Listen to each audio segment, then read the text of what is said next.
Көк көйлекті қыз. Екінші бөлім. Енді не істеу керек деп ақылдасады халық. Бұл тығырықтан шығар бір-ақ жол бар. Ол көрші елмен шекарадағы алып тауды егістікке арқалап әкелу. Тау бар жерде жауын бар, жауын жауса құрғақшылық болмайды, астық болады, депті көпті көрген көнекөз қария. Тауды көтеру мүмкін емес, депті біреу. Ел мен жерге деген махаббаттың алмайтын асуы, жеңбейтін қиындығы жоқ. Елін сүйген ер болса, қауіп-қатерден қорықпай басын бәйгеге тігеді, депті қария. Ол қандай қауіп-қатер? Ақылы асқан, қайраты тасқан ер жігіт Алладан рақым болса, алып тауды арқасына салып көтеріп-ақ кетеді. Қауіп-қатер дегенім егістікке жеткізер жол тегіс емес, оның ойпаңы мен өрі, кедір-бұдыр жырасы бар. Сол жерлерде сүрінбесе болғаны. Бар ма кәне, елім деп еміренген ер жігіт. Бар, деп тау қыранындай саңқ ете қалыпты 25 жастағы бозбала. Атың кім? Толағай. Бар бол балам, деп жанарынан от шашқан тау тұлғалы жігітке сүйсіне қарапты қария.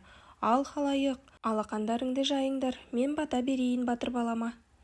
Уа, ел үшін туған ер жігіт, жортқанда жолың жолдасың қыдыр болсын, алып тауды арқалап еліңе аман есен оралғайсың. Уа, жаратқан ием, жолбарыстай жүректі, арыстандай қайратты, хас Толағай батырдың жолын оңғара көр.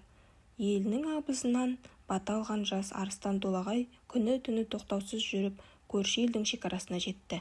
Сосын маңдайын күнге сүйгізіп, табанын тасқа тигізіп, о, жаратқан ием, бір өзің жар бола көр, депті.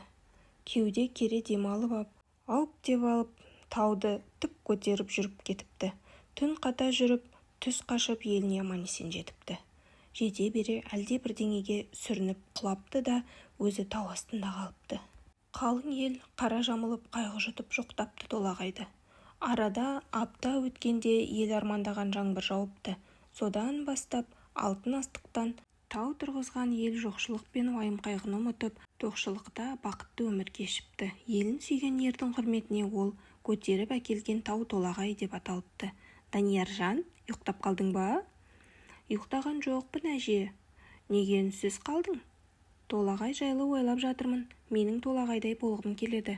Еліңді сүй. Еліңді сүйсең, Толағайдай одан да зор боласың. Тағы бір ертегі айтшы, әже. Айт десең айтайын, құлыным, айтайын. Ол еңсесін жоқшылық езген тақыр кедей еді. Күші тасып, ақылы асып тұрса да өмірдегі әділетсіздіктен жолы болмаған тепсе темір үзетін жас жігіт, тойып тамақ ішпей үнемі түлкі құрсақ болып жүретін. Сол жігіт сол күні тіптен аш еді. Қалтасын қағып, ең соңғы тиын тебеніне бір тойуды армандаған. Ол көшеде өткен-кеткенге алақан жайып тұрған қайыршыны әудем жерден көріп келе жатты. Ерсілі-қарсылы ағылған адамдардың арасында қызылды-жасылды киініп, алтынға малынған әйелдер де, киген киімінің өзі бір қаралық құлпыдай құлпырған жігіттер де бар еді. Алайда солардың ешқайсысы қайыршының қалтыраған алақанына тым болмаса бірер тиын тастамай кеуде кере кердең басып өте берді.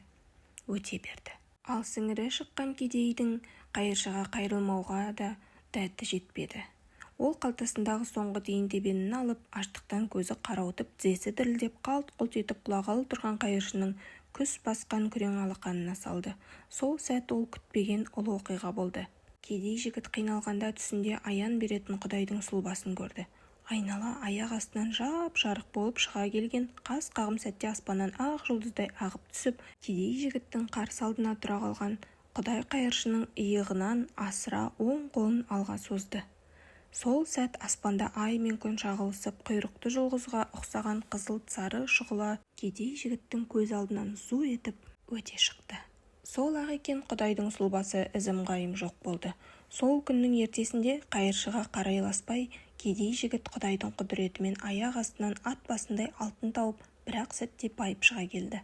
Қайыршыға соңғы тиынын берген кедей жігіттің аты кім? Қайыржан. Қайырымды болсын деп Қайыржан қойса керек ата-анасы атын. Адам болып туғанмен адам болып қалу қиын. Адам болып қалудың бір шарты Толағай сияқты елін сүйген ер болу керек. Екінші шарты қайырымдылық. Сосын өтірік айтпау, адал болу. Осылай жалғаса береді. Есіңде болсын, данашым. Ел үшін ерлік жасаудан артық бақыт, қайырымдылықтан асқан қасиет жоқ. Тағы бір ертегі, дей берген Даниярдың сөзін бөлді Мақпал. Мен саған енді ертегі емес, өмірде болған бір ұлағатты ұлы оқиға жайлы айтып берейін. Иә, деп елең ете қалды Данияр. Біздің ауылда Шарипа атты жалғызбасты бір әйел бар еді. Өте ақылды еді, жарықтық, қайтыс болып кетті. Иманы жолдас, жатқан жері жарық болсын марқұмның. Көп ауырды ма? Жоқ, ауырған жоқ. Машина қағып кетті ме? Жоқ, сонда қалай? Өз еркімен өлді байғұс, қалайша? Деп таңданды Данияр. Күйеуі жол апатынан қайтыс болды, бар бақыты жалғыз ұлы еді. Оның өзі іштен ауру болып туды. Не деуші еді? Жүрек ауруын парақ па, проқ па? Порок сердце. Иә, сол. 20 жастағы жалғыз ұлы бір күні кешкісін жұмыстан қайтып келе жатып, көшеде құлап қалыпты. Ауруханадан бірақ шыққан ол, оғлан жайлы емдеуші дәрігер анасына: балаңыз мына қалпында көп өмір сүре алмайды, тезірек жүрегін ауыстыру керек, әйтпесе, деп күмілжіпті. Бұл тығырықтан шығу үшін жүрек табу, оны сатып алу керек. Ол аз ақша емес. Жесір әйелде ондай ақша қайдан болсын? Сататын да ештеңесі жоқ. Осы әңгімеден соң байғұс ана қатты қиналыпты. Ақыры ешкім күтпеген бір шешімге келіпті байғұс ана. Ол не шешім? Баласына өзінің жүрегін беріпті. Қалай сонда? Дәрігерлер операция жасап анасының жүрегін баласына салыпты. Ауруынан қылан таза айыққан бозбала құлындай құлдырап шауып жүр. Сонда сол ана өліп қалды ма? Жүрексіз адам өмір сүре алмайды, балам. Аты кім оның? Гүлсана. Әже, не құлыным? Тағы да айтшы ертегі. Шаршадың ғой, ботам. Шаршаған жоқпын. Сізді тыңдай бергім келеді. Әке-шешең ертегі айта ма саған? Мамам айтады, папам айтпайды. Папаң неге айтпайды? Ой, ол жұмыста, командировкада болады. Демалыс күні ше? Бос емес пе демалыс мереке күндері? Ол күндері ол кабинетінде отырып алып, күндіз газет, кітап оқиды, түнде жазады. Сонда қалай? Саған қарамай ма? Қарайды. Екеуміз шахмат ойнаймыз. Мен папамды жеңіп кетемін ылғи. Сен жақсы шахматшысың, түбі математик боласың, дейді папам. Даниярдың даусынан мақтаныш лебін сезген Мақпал: құлыным сол, деп бауырына тартып бетінен сүйді. Ал анау папамның ақын досы бар ғой. Алмас Айтуғанов па? Иә, сол кісі күшті ойнайды шахматты. Бір рет мен ол ағаға да мат қойдым. Ой, қайтеді мынау, деді. Сосын мына бала өте алғыр, деп папама мақтады мені. Ботақаным, қошақаным сол, енді ұйықтайық, жарай ма? Жарайды, сізге рахмет, әже. Мақпалдың бауырына тығыла түсіп ұйықтап кеткен Данияр түсінде Толағай мен Қайыржанды көрді. Қайыржан Сейілхан жездесі сияқты шақпақ тастай шап-шағын денесінде бір жапырақ артық ет жоқ қаршығадай қағылез қараторы кісі екен. Даниярды қолынан жетелеп бір жаққа алып бара жатты. Қайда барамыз? Деді Данияр. Мектепке, деді Қайыржан. Толағай анасы айтқан ертегілердегі сияқты алып адам екен. Мектепке кетіп бара жатқан мұны ақ боз атпен қуып жетті де жерден тік көтеріп алдына отырғызып алды. Аға, қайда барамыз? Деп сұрады Данияр. Тауға, деді Толағай. Бұлар медеу мұз айдынын оралып өтіп, Алатаудың биік шыңын бетке алып өрлеп келеді.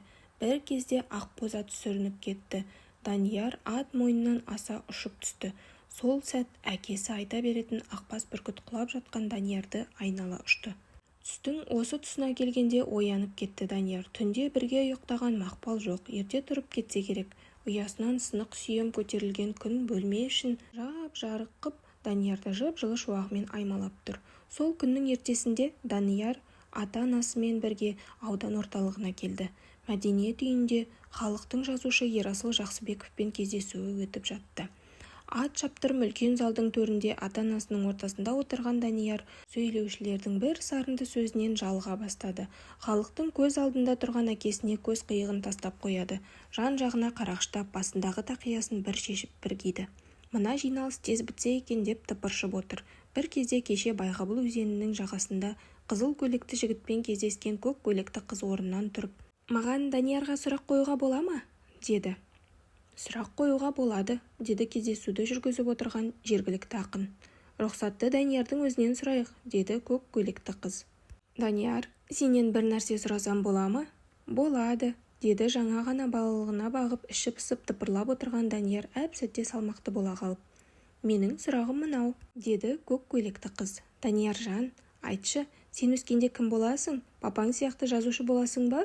Әлде анаң сияқты ғалым боласың ба? Данияр орнынан тұрып мінбеге келді. Қылдырықтай мойны қылқиып микрофонға бойы жетпеді. Залдан біреу жүгіріп шығып орындық қойып берді.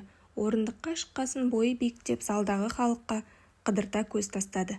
Сұрақ қойған көк көйлекті қыз алдындағы қатарда түрегеліп тұрған. Туған айдай толықсып тұрған арудың аққу мойнындағы тарыдай менге көзі түсті Даниярдың.